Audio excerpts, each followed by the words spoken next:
scolaire. L'harcèlement à l'école est un phénomène de violence. Un élève sur 10 en est touché, au primaire ou au collège. Un harcèlement, c'est quand on fait subir à quelqu'un des attaques courtes et répétées. Cela peut être des insultes, des coups ou des humiliations. La victime est choisie à cause de son origine, ses différences ou à cause de ses résultats scolaires par exemple. L'enfant harcelé est en grande souffrance. Il ne dit rien car il a peur des représailles ou bien parce qu'il a honte. Si tu vois un enfant perdre l'appétit, ne plus travailler en classe, paraître très triste ou rester silencieux, il faut que tu en parles à un adulte. Il y a des solutions. L'harcèlement. L'harcèlement est un phénomène qui est répandu dans nombreux collèges, écoles et lycées. L'harcèlement, c'est le fait d'agacer une personne avec des propos mal placés, des critiques ou des insultes, que ce soit physique ou conjugal, à cause de la différence. Les plus susceptibles d'harceler, ce sont les personnes qui ont des difficultés à gérer leurs émotions. Après, c'est souvent le reflet de ce qu'ils sont. Des personnes faibles qui passent leur temps à agacer les autres. Mais malheureusement, beaucoup d'élèves harcelés ne comprennent pas cela, qui peut amener à des graves conséquences comme le suicide et l'automutilation.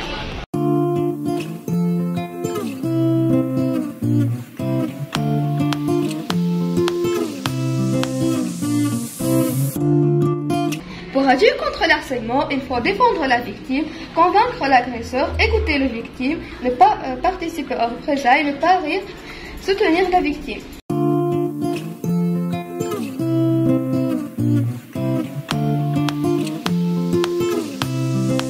Qui voudrait présenter l'école inclusive? L'école inclusive, tout le monde y gagne.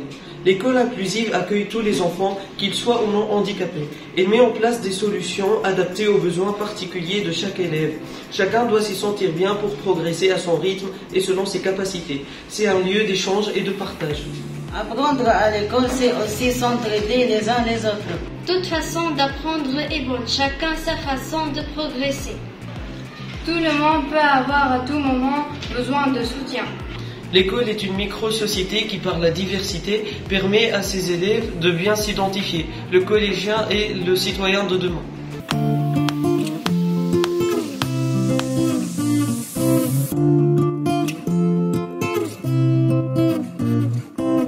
Aujourd'hui, nous racontons un conte improvisé autour du thème la solidarité. Les personnages que nous avons choisis sont Mariam Nevo, Yahya Ladjevan, Anas Le Poisson. Autour de connecteurs logiques, je vous écris simplement les connecteurs et vous essayez de construire des phrases.